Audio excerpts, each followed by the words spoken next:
And that right there is the thesis of this entire hearing. The court is done hearing about bad influences, bad timing, bad luck.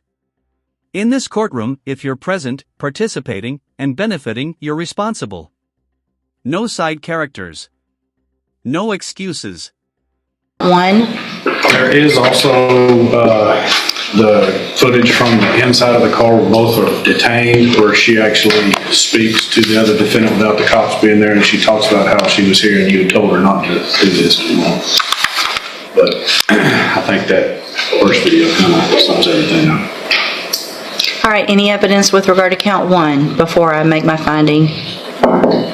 Evidence, Your Honor, as in testimony. And anything that could... I'm looking at this trying to figure out if that's a legal search. I mean, she appears to be detained, so it's not a Terry search. It's a warrantless search, obviously. She's not under arrest and being searched at the jail. They didn't search her. They said, if you have something, take it out. She took it out and she placed it on. They didn't even have to get to the search. I guess she could have refused and remained silent. But she didn't, and so... Followed the direction. And there's no Miranda issue since she wasn't arguably in custody. I don't have any argument. I will go ahead and object that that's an illegal search. All right, that objection's overruled. I am going to find count one true. And so, let me see, I need to... Counts 2 and 3, she pled true to, so there's a finding of true. Count 2. Again, everyone's had an opportunity to review that pre-sentence report. Mr. Kemmler, you may make argument with regard to punishment. Yes, Your Honor. At this stage now that the state has offered evidence as to count, as to the new offense, and the court's found that to be true based on the evidence, I think the recommendation comports with the state of the record. I would again defer to the probation department, but I think that they're seeming to indicate that the court is to keep her. This is where the case tightens. Video evidence removes interpretation and replaces it with receipts. Once the court sees coordination, awareness, and prior warnings on camera, this stops being circumstantial, it becomes undeniable. Probation that she entered into the ISF program, cognitive track, and I would defer to that recommendation in lieu of revocation. Mr. A proposal, I suppose. With the pending charge of this theft, she's not eligible to go to ISF. If I may, she's set on that today. I can resolve that today in this court. No, it's pending in felony. It's here, it's mine. Okay, because it's a prior thefts. All right. She's done with misdemeanor thefts. We could resolve that perhaps today, Your Honor, if the court. I mean, I'm go ahead. I feel like we have given her every possible chance to rehabilitate, and she has not taken that. We would ask that she be revoked and given based on the... Quick legal note, this isn't a classic illegal search argument. The judge is focused on consent and compliance. She wasn't forced, she wasn't searched, and she produced the item voluntarily. That's why this objection was never going to stick. Number of thefts committed, they should be revoked and sent to the state jail for 2 years. Ms. Lopez, do you have anything else to add to your updated report? Everything in my recommendation. All right. Do you want to address the judge? Yes. I feel like I did, how can I say this?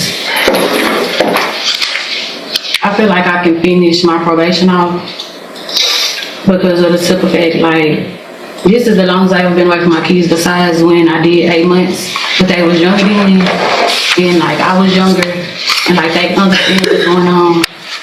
And I understand, and like me being away from my kids right now is really hard. Because they be with my mama, and my mama had dementia. And she... Stop with everybody else. Because I'm not going to make my decision today based on the fact that you have kids, or based on the fact that your mom needs you, because you weren't thinking about that day. So don't put that on me. No. That if I send you to prison, that I'm somehow going to be hurting your kids or hurting your mom. You've done that. You were on felony probation, and it sounds like if the other video was played, you knew exactly what was going to happen. If what Mr. Smith is saying is true, that y'all were in that car and you said, Judge West said, I better not do this again, and you did it again, it just makes me look like an idiot for giving you the opportunity in the first place. At some point, you have to stop. At some point, you have to stop. At this point, probation isn't about potential anymore, it's about patterns. Multiple thefts, repeated chances, same behavior. Courts don't revoke probation because of one mistake, they revoke it when the lesson clearly isn't landing. Anything else? Judge, even based on what she told probation is, she wants to be reinstated on probation. She was just with the wrong person. The girl she was with already took probation, Right. wasn't the one stealing. Yeah, So I made a note of that. Accept responsibility.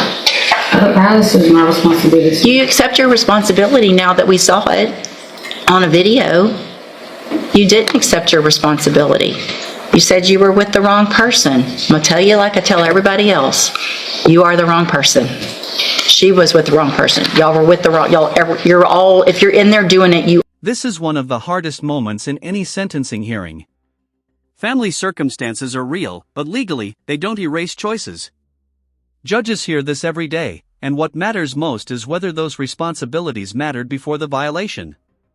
Are the wrong person, right? Yes, ma'am. So you didn't take responsibility. You haven't taken responsibility. You were given this opportunity after having felonies and going to state jail for the same offense, and I gave you a probation, and I said, don't do it again. So at this time, I'm going to find again count one, that there was sufficient evidence to find count one true, find it true, find that you pled true to counts 2 and 3, find sufficient evidence to revoke your probation, and at this time, revoke your probation, sentence you to a term of 15 months in the state jail prison. You will receive credit on that sentence for any time that you've been in custody that the law gives you the right to receive. I'm going to... I'll get the other one worked out today. Okay, I'll hold it while y'all do that, and then while I'm... That's the line in the sand. When a judge says this, it's over. Not out of anger, but because trust has been exhausted. Probation is built on belief. Once belief is gone, incarceration becomes correction, not punishment. doing that, I need a, yeah, I'll hand you the trial court certification in just a minute after y'all do that on this case that shows this was not an agreement. You have some limited rights to appeal. If y'all want to go visit about the other one, I'll hold it. All right, go ahead, go back that way.